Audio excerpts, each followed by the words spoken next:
Título de la lección: La clave de la unidad.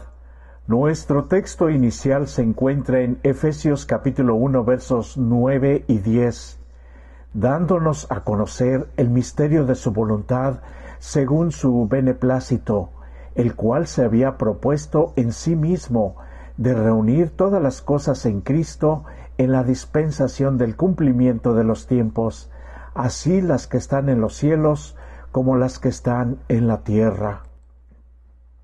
Éfeso era un importante centro comercial y de gran influencia en Asia Menor. La iglesia de Éfeso estaba formada por judíos, gentiles y gente de todos los ámbitos sociales. Una feligresía tan diversa podría haber sido tan propensa a conflictos como el mundo en el que vivían, es decir, si no fuera por Cristo y la unidad que tenían en Él como miembros del cuerpo de Cristo. Por lo tanto, la preocupación de Pablo por la unidad entre los seguidores de Cristo es el tema central de su epístola a los Efesios. El concepto paulino de unidad tiene dos dimensiones: la unidad de la iglesia, donde judíos y gentiles se reúnen en un solo cuerpo, Cristo, y la unidad en el universo, en el que todas las cosas en el cielo y en la tierra encuentran su unidad suprema en Cristo. La fuente de esta unidad es nuestro Señor Jesucristo. La expresión de Pablo en Cristo o con Cristo se usa muchas veces en esta epístola para mostrar lo que Dios ha efectuado por nosotros y por el universo mediante la vida, la muerte y la resurrección de Jesucristo. El propósito principal de Dios en el plan de salvación es reunificar todas las cosas por medio de Cristo. Esta unidad recién se manifestará plenamente al final de los siglos. Si leemos Efesios capítulo 1 versos 3 al 14, según Pablo, ¿qué hemos recibido en Cristo? Los seguidores de Jesús tienen muchos motivos para alabar a Dios. En Cristo, Dios ha escogido adoptarnos como hijos e hijas y que lo representemos ante este mundo. Pablo usa muchas imágenes para describir nuestra nueva relación con Dios en Cristo. De estas imágenes, el concepto de adopción aborda el tema de la unidad en esta lección. En Cristo hemos sido adoptados y pertenecemos a la familia de Dios. Esta imagen familiar también es una referencia al pacto de Dios con los hijos de Israel. En el contexto de las epístolas de Pablo, los gentiles que aceptan a Jesús como el Mesías también son hijos de Dios, herederos de las promesas hechas a Israel. Romanos capítulo 8 verso 17 y Gálatas capítulo 4 verso 7. El beneficio de esta relación con Cristo, el poder estar en Cristo, es fundamental para toda la unidad cristiana. Este pasaje también nos dice que siempre ha sido el deseo de Dios reunir a toda la humanidad en Cristo, y en la familia de Dios Jesús no establece ningún estatus especial. Todos somos hijos de Dios, amados y apreciados por igual. Algunos se confunden cuando en este pasaje se habla de la predestinación de Efesios capítulo 1 versos 5 y 11. La promesa de que Dios nos ha elegido para ser salvos les parece implicar también que Dios ha elegido a algunos para que se pierdan, pero esa no es la enseñanza bíblica. Al contrario, Dios preparó el plan de salvación antes de la fundación del mundo para que todos puedan ser salvos, porque de tal manera amó Dios al mundo que ha dado a su Hijo unigénito, para que todo aquel que en Él cree no se pierda, mas tenga vida eterna. Dios sabe de antemano quién aceptará su ofrecimiento de salvación, pero eso no es lo mismo que predeterminar la decisión de cada uno. Cuando a alguien le llegue su hora, sabrá si decide o no, y no es porque Dios no quiera, sino porque la misma persona se niega a aceptar tal ofrecimiento en su momento más oportuno, quizás sea ahora mismo. La salvación se ofrece a toda la humanidad a causa de lo que Cristo ha hecho por nosotros. La pregunta es, ¿cómo responderemos a este ofrecimiento? Dios no usa la coacción, la fuerza, para salvar a nadie. En el conflicto del cielo se dispuso que los hombres, aunque transgresores, no debían perecer en su desobediencia, sino que por medio de la fe en Cristo como su sustituto y fiador, pudieran convertirse en los elegidos de Dios, predestinados para la adopción de hijos por Jesucristo y para Él, según el puro afecto de su voluntad. Dios desea que todos los hombres sean salvos, pues ha dispuesto un amplio recurso al dar a su Hijo unigénito para pagar el rescate del hombre. Los que perezcan, perecerán, porque se niegan a ser adoptados como hijos de Dios por medio de Cristo Jesús.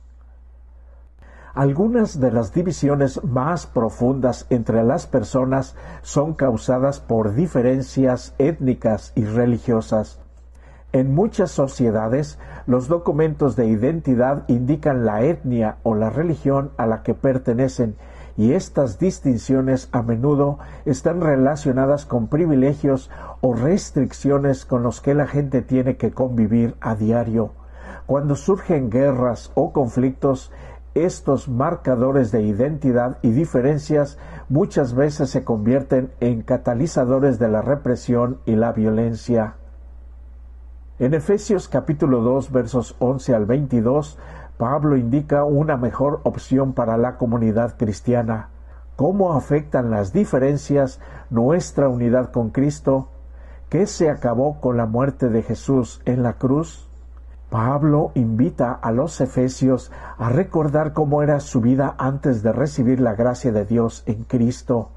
Las diferencias étnicas, culturales y religiosas creaban animosidad y conflictos entre los grupos de personas. Pero lo bueno es que en Cristo todos somos una sola persona con un Salvador y un Señor en común. Todos pertenecemos al pueblo de Dios. Pero ahora en Cristo Jesús, vosotros que en otro tiempo estabais lejos, habéis sido hechos cercanos por la sangre de Cristo.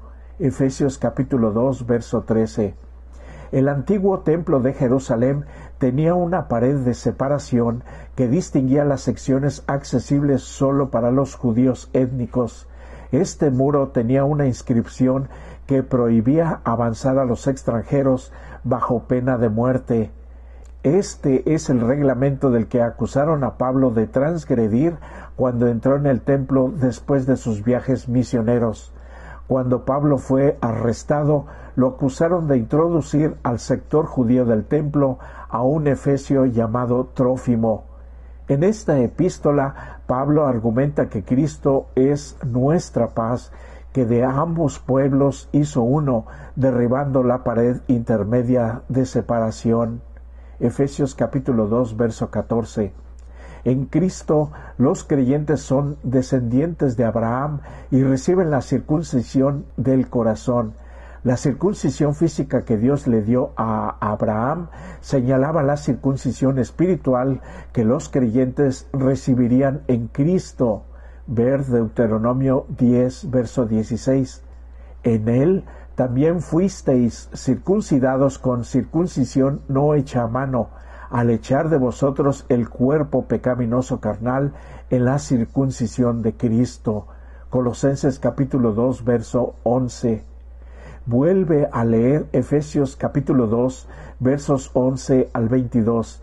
¿De qué manera vemos reflejada en nuestra iglesia la realidad de lo que Pablo escribió aquí? ¿Qué desafíos persisten todavía hasta hoy? Pablo es práctico en sus palabras inspiradas a los efesios. La unidad que existe entre judíos y gentiles, entre personas de diferentes orígenes culturales y étnicos, no es un mito o simplemente una construcción teórica. es una realidad que nos exige que andemos como es digno de la vocación con la que fuimos llamados. Según Efesios 4, versos 1 al 3, ¿de qué manera los cristianos deben andar como es digno de su llamado en Cristo? El resultado práctico de estas virtudes y gracias en la vida del cristiano ayuda a guardar la unidad del Espíritu en el vínculo de la paz. Todos estos atributos están arraigados en el amor. La práctica activa del amor garantiza las relaciones entre los hermanos y promueve la paz y la unidad en la comunidad cristiana y aún fuera de ella. La unidad de la Iglesia manifiesta el amor de Dios de maneras singulares que otros pueden ver. La Iglesia está llamada a dar fe de ello, a dar testimonio, especialmente en una época de conflictos, divisiones, de guerras y de mucho individualismo.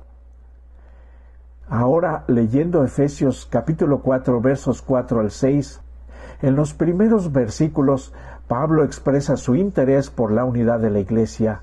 Comienza con una exhortación a la unidad y sigue con una lista de los 7 elementos que unen a los creyentes. La unidad es algo que los creyentes ya poseen, que debe mantenerse constantemente y el objetivo futuro hacia el cual nos esforzamos. El apóstol exhortó a sus hermanos a manifestar en su vida el poder de la verdad que les había presentado. Con mansedumbre y bondad, tolerancia y amor, debían manifestar el carácter de Cristo y las bendiciones de su salvación. Hay un solo cuerpo, un espíritu, un Señor, una fe. Como miembros del cuerpo de Cristo, todos los creyentes son animados por el mismo espíritu y la misma esperanza. Las divisiones que haya en la Iglesia deshonran la religión de Cristo delante del mundo y dan a los enemigos de la verdad ocasión de justificar su conducta, que de todos modos no les salva. Las instrucciones de Pablo no fueron escritas solamente para la Iglesia de su tiempo. Dios quería que fuesen transmitidas incluso hasta nosotros hoy. ¿Qué decisiones puedes tomar ahora para estar seguro de que andas como es digno de la vocación con la que fuiste llamado? Pero a cada uno de nosotros fue dada la gracia conforme a la medida del don de Cristo. Efesios 4:7. Si bien la salvación es un regalo que se ofrece a todo el que la reciba, hay algunos dones espirituales que se otorgan a determinadas personas con un propósito especial. Repito, con un propósito especial. Ahora, en Efesios 4:11, ¿qué dones de liderazgo le da Dios a la Iglesia? Según Efesios capítulo 4, verso 12, ¿cuál es el propósito de Dios al dar dones especiales de liderazgo a la Iglesia? ¿Cómo se relacionan estos dones entre sí? Todos los cristianos, en cierto sentido, son pastores y siervos de Dios y del Evangelio.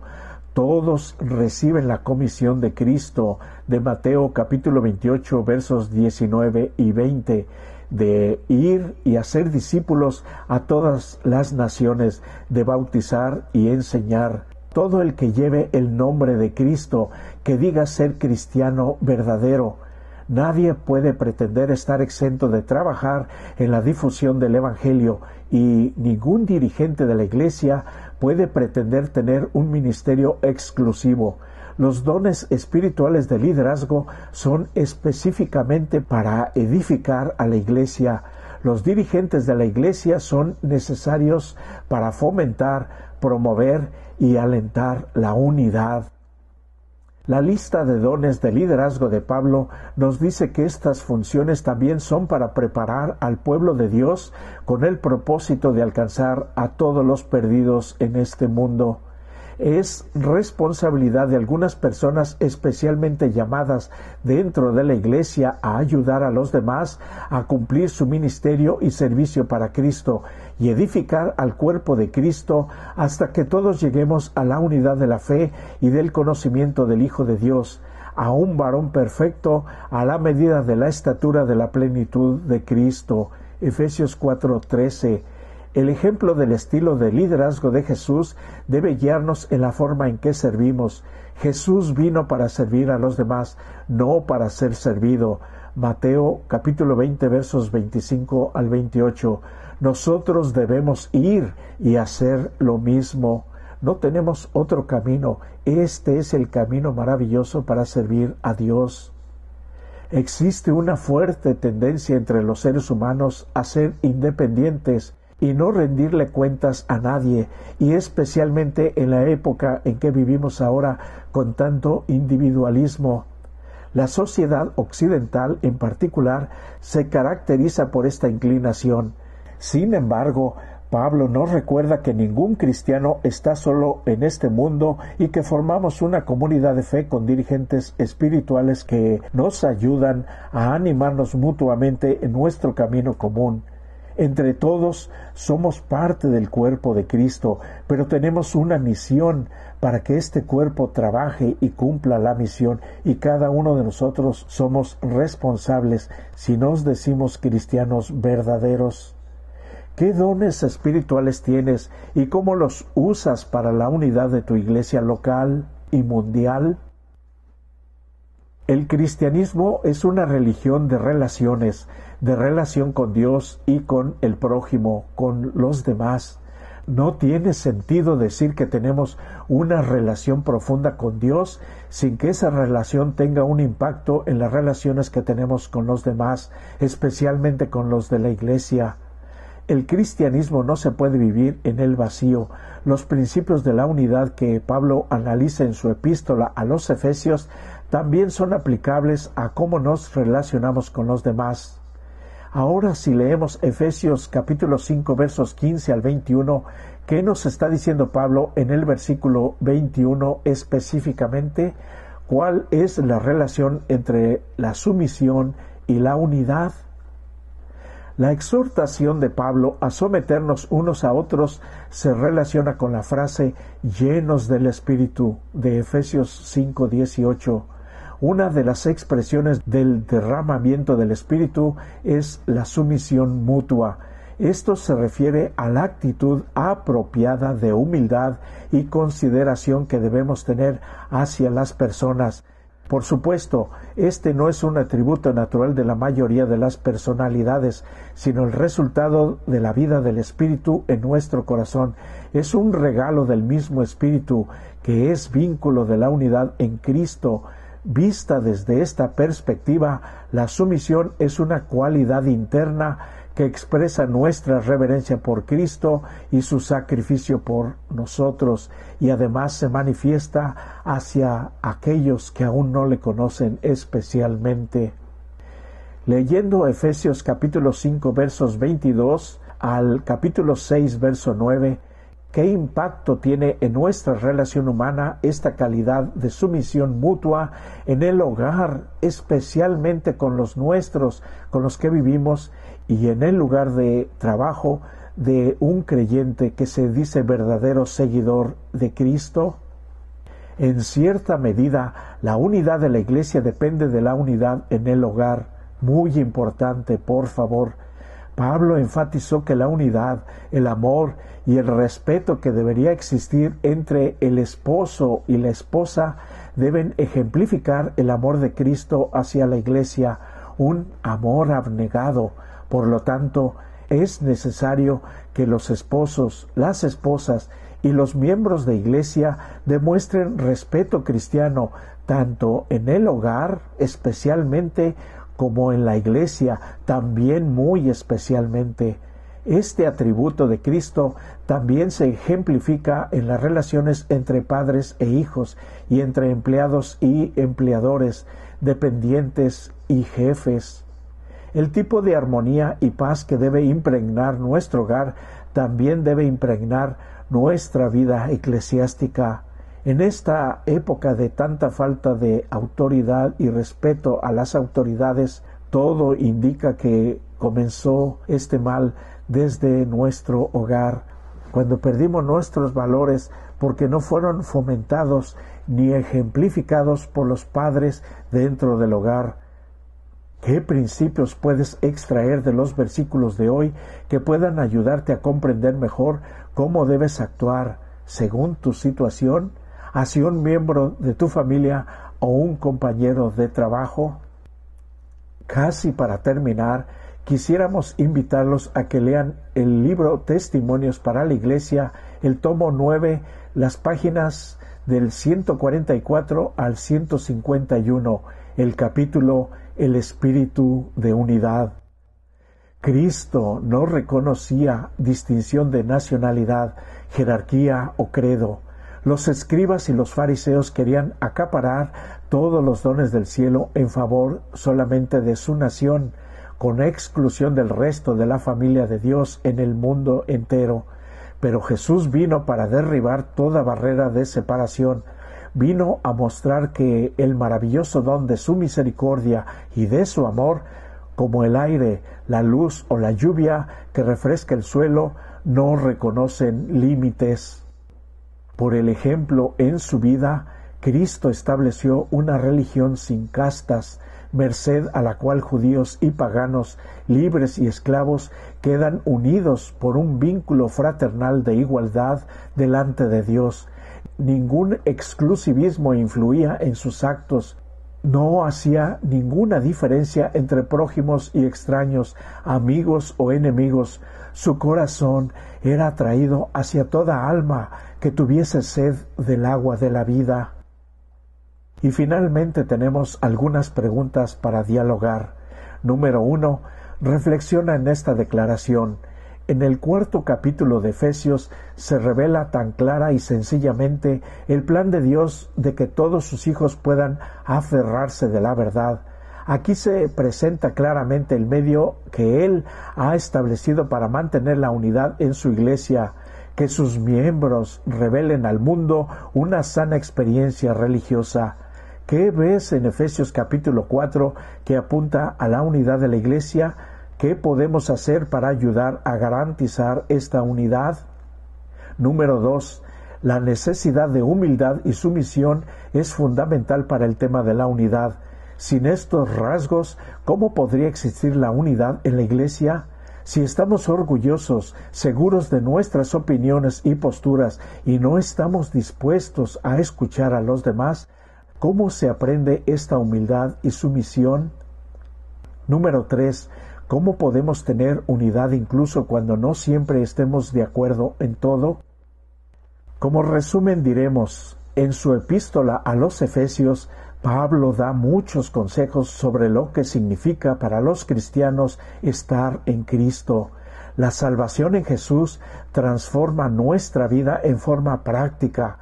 Todas nuestras relaciones humanas, incluidas las relaciones entre los hermanos de la iglesia y en nuestra propia familia, especialmente la esposa, el esposo y los hijos, se transforman por el poder de Cristo en nuestra vida. En ti y en mí comienzan, no en los demás. Y esta transformación es crucial para que haya unidad. Por eso hoy es un nuevo día de oportunidad de acercarnos más y más al corazón de Jesús y a través de su santa palabra como guía y su Espíritu Santo llevándonos por el camino correcto, logremos nuestra final transformación hasta aquel día en el cual ha de llegar Jesús y que en ese día podamos decir: nuestra misión fue cumplida. Gracias, Jesús, por lo bueno que fuiste por nosotros. Te alabo y te bendigo. Amén.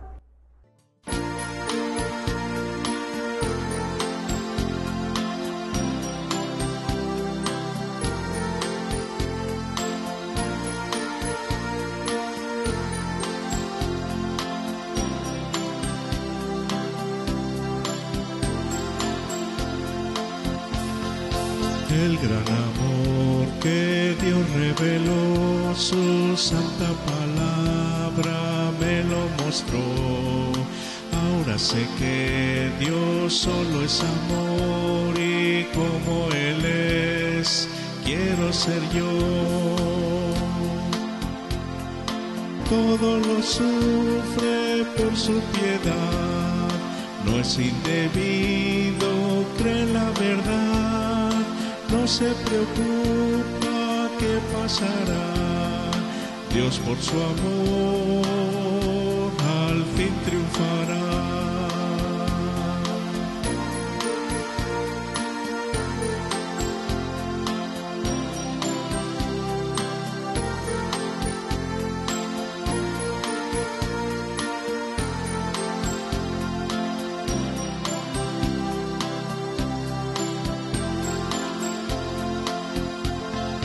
Dios con su amor mi orgullo quitó, mi mal acabó, bondad renació, fe y esperanza Jesús me dio, pero como Él es su amor lo mejor.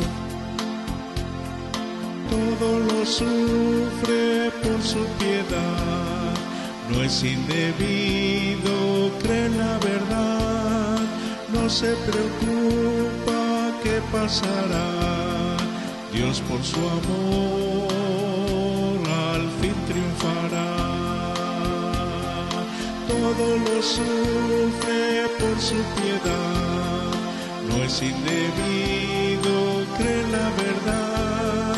No se preocupa qué pasará, Dios por su amor